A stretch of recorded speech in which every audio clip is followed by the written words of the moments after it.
ఇచ్చినటువంటి యాదవ కాలనీ, అదేవిధంగా 6వ వార్డుకు సంబంధించినటువంటి పోచమ్మవాడ, అటొక 5 పోల్లు, ఇటొక 4 పోల్లు. ఈ గ్రామము భూపాలపల్లి పుట్టిన కాడ నుంచి కరెంట్ లేదు అంటే ఎంత దౌర్భాగ్య పరిస్థితి ఉందో ఒకసారి ఆలోచన చేయాలి. 20వ వార్డులో కూడా దాదాపు 30 కుటుంబాలు పాత ఊరి భూపాలపల్లి పట్టణానికి. ఒక 300 ఓట్లతో కలిగిన గ్రామ పంచాయతీ ఉన్నప్పటి నుంచి ఉన్న ఇండ్లు కూడా ఒక 50 ఇండ్లకు కరెంటు లేకపోతే 7 పోల్లు. అదేవిధంగా జంగేడు నుంచి వేషాలపల్లికి కూడా సుమారు ఒక 10 పోల్లు. వారి యొక్క లైను లేక యాక్సిడెంట్లు అనేక మంది ఆ కుంటలో స్కూల్లో నీళ్ళలో పడిన పరిస్థితి ఉండే. 20వ వార్డు, అదేవిధంగా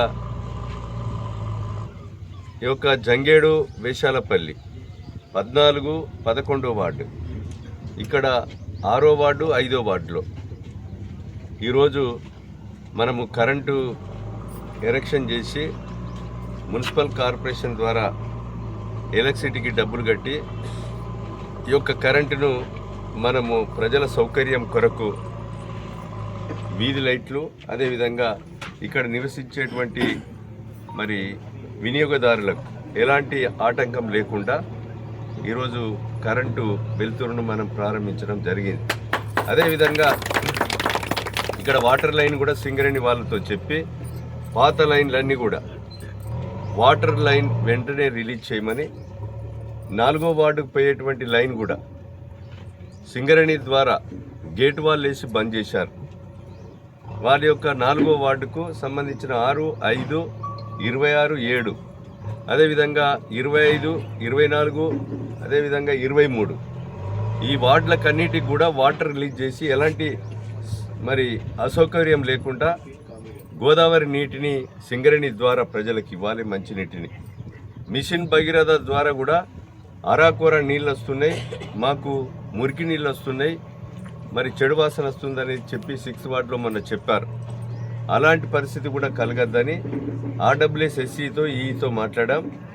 అదేవిధంగా మున్సిపల్ కమిషనర్ గారు ఉన్నారు, అడిషనల్ కలెక్టర్ గారు విజయలక్ష్మి గారు ఉన్నారు, అదేవిధంగా సింగరేణి GM కూడా చెప్పాం. మీ ఇద్దరి కోఆర్డినేషన్తో ఈ ప్రాంతంలో ఉన్నటువంటి మరి వార్డులలో ఉన్నటువంటి ప్రజలకు ఇబ్బంది కలగకుండా చెత్త క్లీనింగ్ కానీ, వాటర్ సమస్య కానీ, డ్రైనేజ్ కానీ, సీసీ రోడ్లు కానీ అభివృద్ధి కొరకు మనం ఈరోజు నిన్న గౌరవ మరి మంత్రివర్యులు పొంగిలేటి శ్రీనివాసరెడ్డి గారితో 1వ వార్డు నుంచి 30వ వార్డు వరకు ఉన్నటువంటి సమస్యలు, సీసీ రోడ్లు, డ్రైనేజ్ కొరకు 10 కోట్ల రూపాయలతో మరి మంజూరీ గౌరవ ముఖ్యమంత్రి గారు మంజూరు ఇవ్వడం జరిగింది. శంకుస్థాపన చేసుకున్నాం.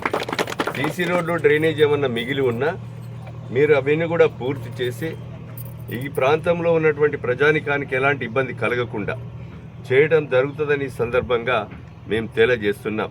ప్రజారం చేసుకొని ఈ ప్రభుత్వం ఆర్థికంగా ఆరోగ్యకరంగా లేకున్నా ఈరోజు దొడ్డు బియ్యం బంద్ చేసి